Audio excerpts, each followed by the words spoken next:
Picture a quiet, picturesque French village.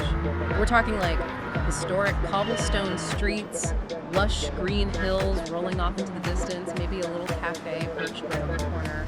It's peaceful, it's totally serene. And then absolutely shattering that piece is the screaming, just guttural roar of a 4.2-liter V8 engine violently bouncing off of the stone wall. Right. It is the ultimate clash of worlds. You have this hyper-modern marvel of German engineering essentially invading a postcard. Yeah, that's exactly the cinematic contrast you get when you boot up Gran Turismo 7, take the keys to the 2007 Audi R8 4.2, and drop it onto the brutal, completely fictional circuit known as Alsace Village. Welcome to the Deep Dive, everyone.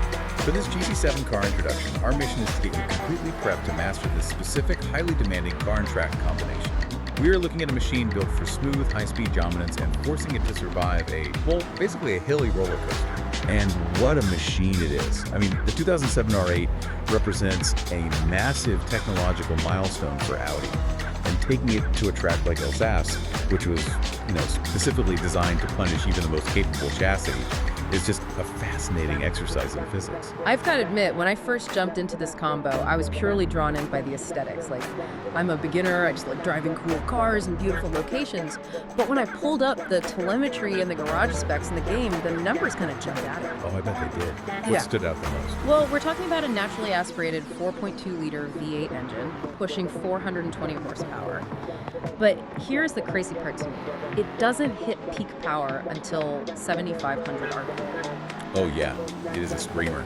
It practically begs you to push it to the absolute red line. Right, and for you, the player holding the DualSense controller, the fact that it is naturally aspirated, meaning like there are no turbochargers, no spooling up, that translates to instant gratification. Exactly, there's no forced induction lag. Yeah, the second I pull the right trigger, there's no lag at all.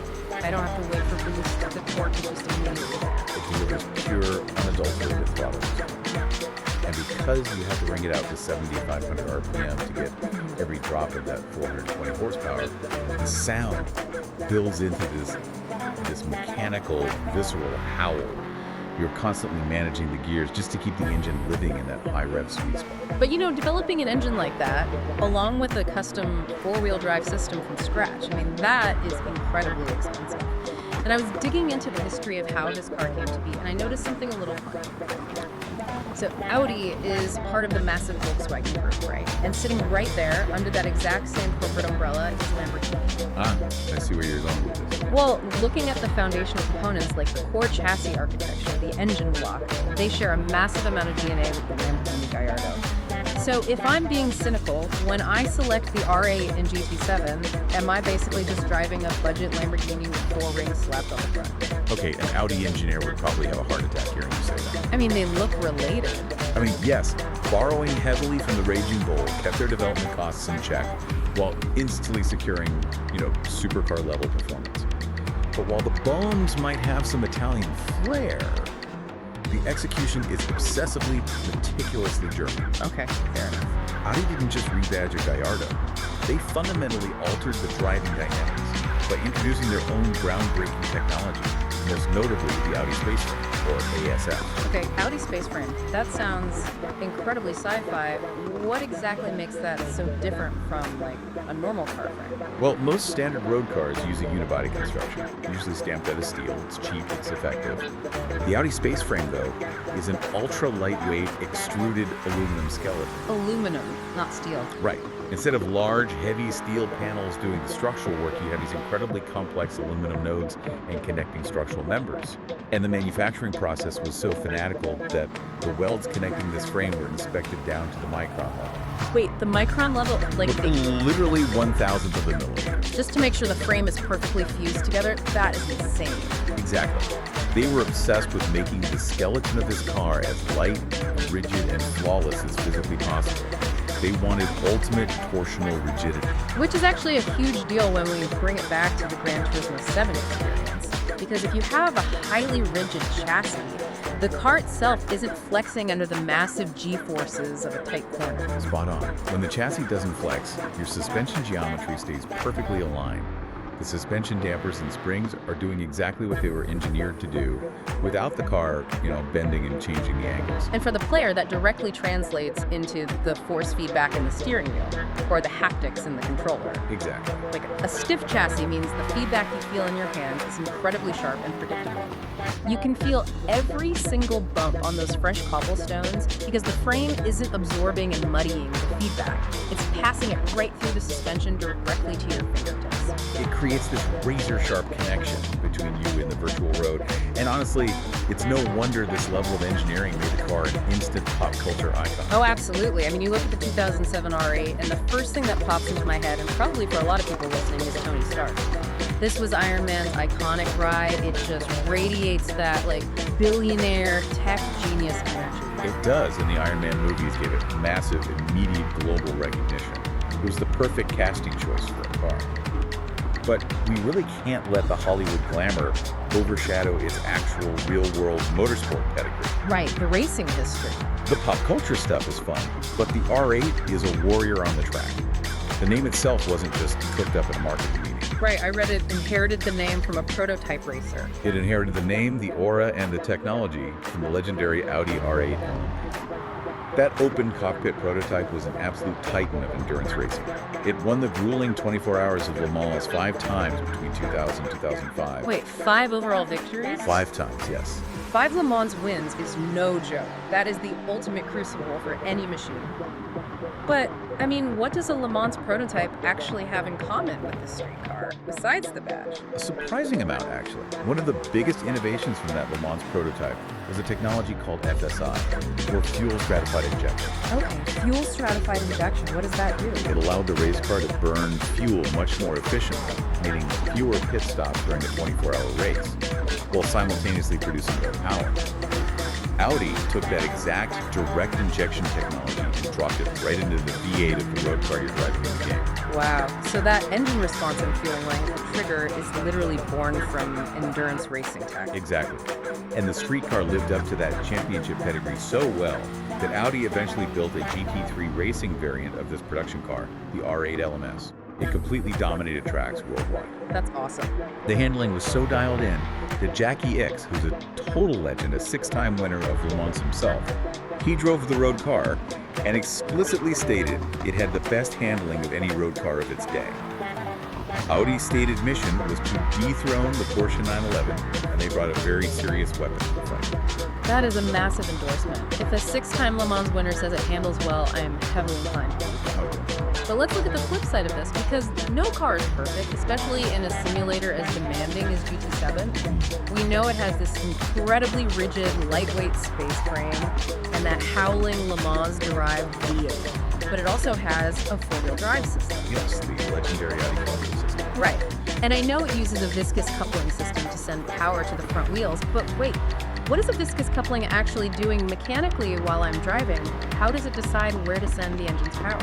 It's a brilliantly mechanical solution. Inside the center differential, there's a sealed housing filled with a thick, silicone-based fluid and a series of interlocking metal plates. Some plates are connected to the front axle, some to the rear. Okay, so fluid and plates. Right. When you are driving normally, they all spin at roughly the same speed.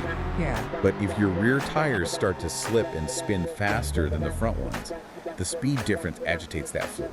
And because it's a viscous fluid, it thickens up? Exactly. The shear forces cause the fluid to heat up and become incredibly thick, almost solidifying. This physically locks the plates together, instantly forcing the torque up to the front wheels that still have grip. Oh, wow. Yeah, it requires no electronics to intervene.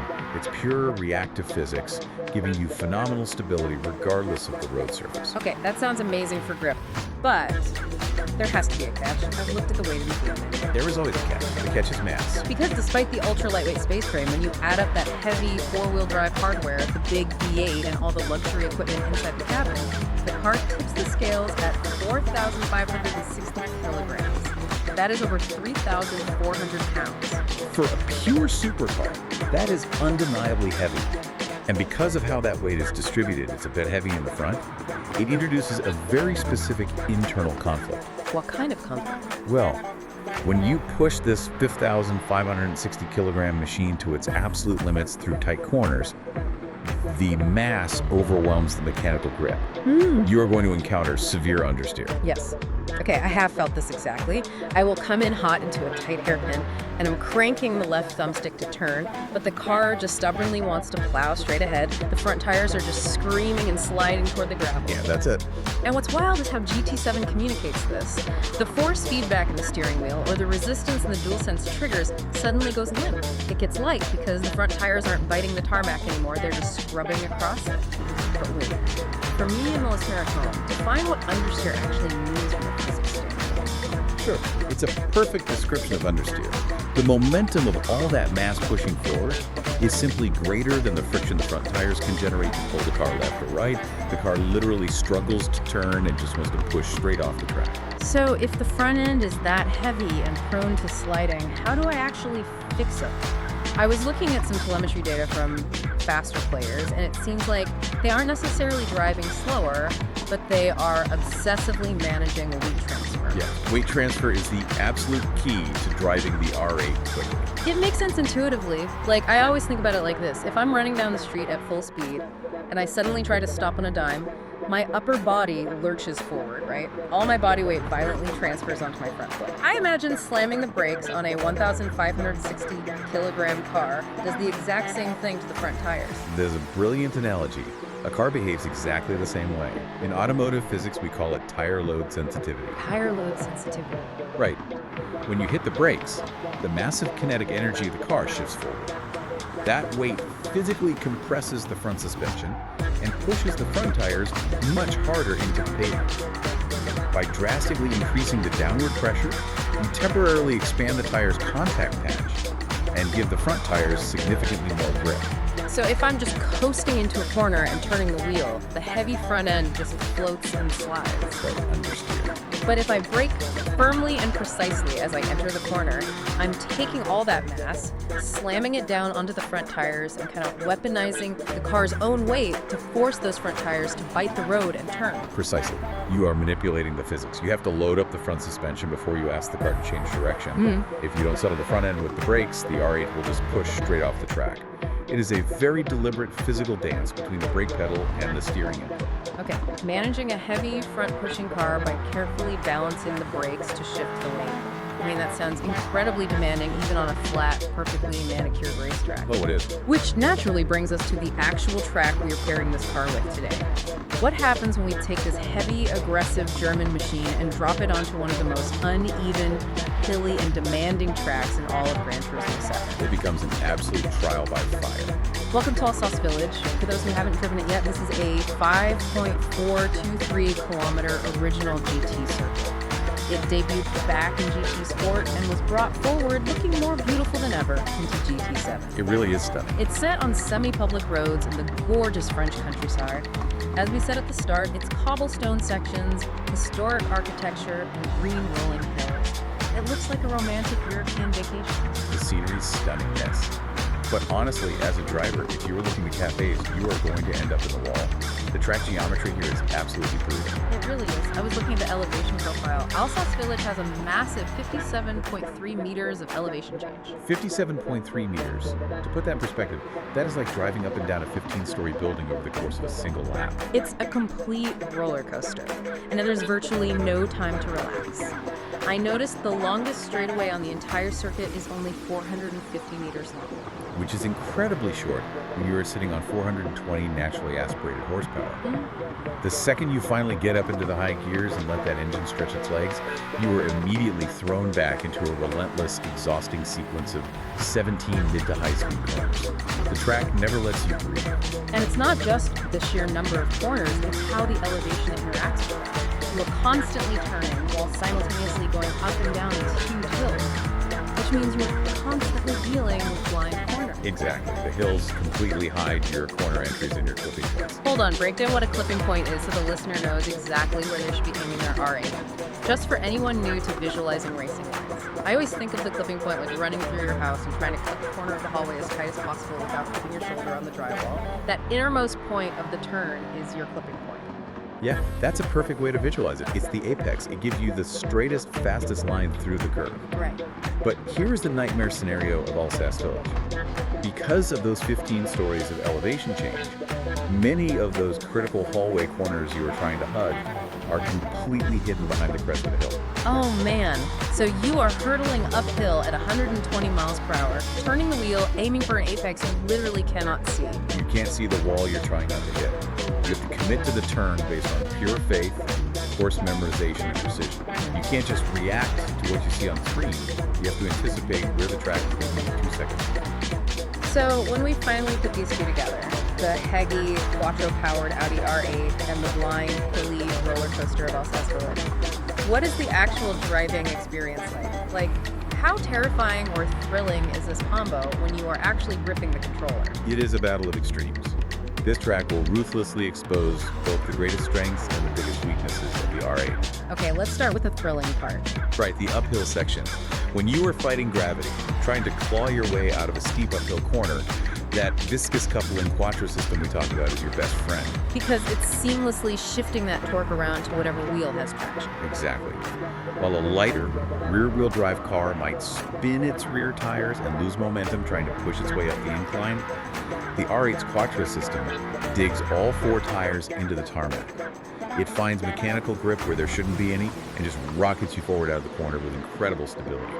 The V8 is screaming, the tires are biting. It feels phenomenal. Okay, that sounds amazing. But what goes up must come down. And that is the terrifying part. The downhill sections at Alsace Village are the ultimate nightmare scenario for the R8's understeer problem. Oh, because of the weight transfer. If you are going downhill, gravity is already pulling all 560 kilograms of that mass forward onto the front suspension. Precisely. Your front tires are already heavily loaded just from rolling down the slope.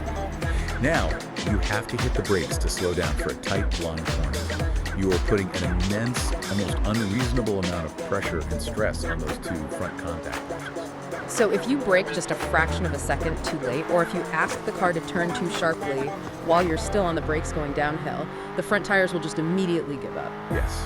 The understeer will be massive and instant. You'll slide right past the apex and into the barrier, so it requires incredibly delicate, disciplined driving skill.